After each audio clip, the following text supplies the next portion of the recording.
Here at the Cincinnati Zoo and Botanical Garden, we made a commitment 5 years ago in our strategic planning to wanting to be known, legitimately known, as the greenest zoo in America.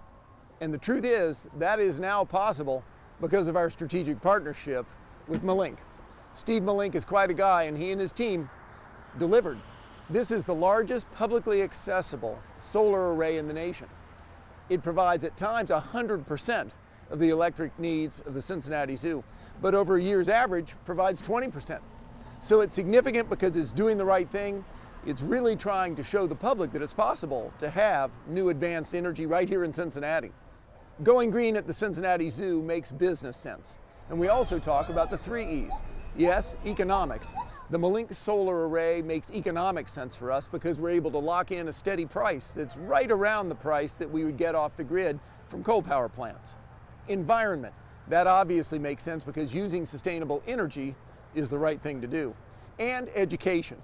We have this very tricky kiosk that is amazing. It's up to date. It shows how much energy is being created right now, how much has been created historically, and it's an absolutely great teaching tool. The neat part about that is, of course, our visitors come every day and park under this array. So 1.3 million visitors get to learn a little bit about sustainability. And they get to see the vision of the Cincinnati Zoo and Botanical Garden, as well as Steve Malink and the Malink Corporation. So Malink not only successfully managed this project, but also was able to focus on the marketing and educational aspects of this project, bringing people to the table that helped us successfully create an educational kiosk for our visitors to interact with, as well as work with our team marketing the success of this project to our community.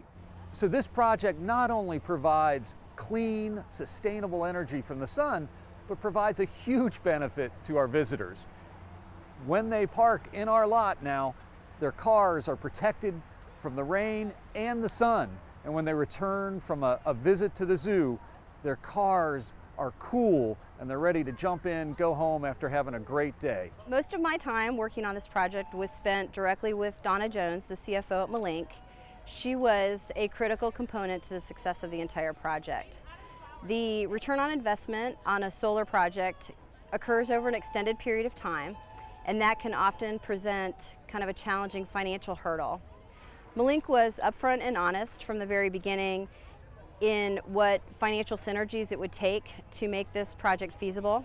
There were several times when it appeared we were up against a possible roadblock, and each and every time Malink found another direction, another avenue to take, and continue to push the project through.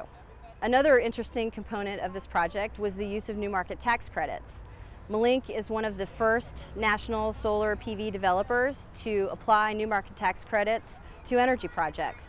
They were instrumental in bringing together both national and local financial partners to this project. They developed a financial model and put together a great team that will benefit many future projects.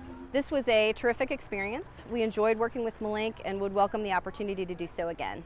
So how do you pull off a project like this, a large-scale PV project in limited space in an urban environment in Ohio, of all places? Well, like any project, it needs to start with a vision, and that's where Jeremy Chapman, the business development manager for Malink, came in. And Jeremy was the guy that, for the first couple months kind of walked through the conceptual and schematic design of something like this to see, is this thing really even feasible? Is this a viable project?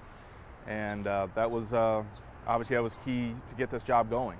So then, when you talk about going from, you can conceptualize and get all the accountants and lawyers and get all those folks to agree on things, well, then you got to get it done. You actually have to do the work. And Craig Davis was the guy to coordinate this, to make sure things went seamless, make sure things showed up on time. When we did have problems, plan B, plan C, and Craig was all over it. And of course, the other important part of project management is budget and the schedule, of course. When you talk about a very complex job in the environment it was built in, to think that we, at the end of the day, came in on schedule and on budget, that's saying something. Why a job like this for an AZA institution, for any zoo and aquarium?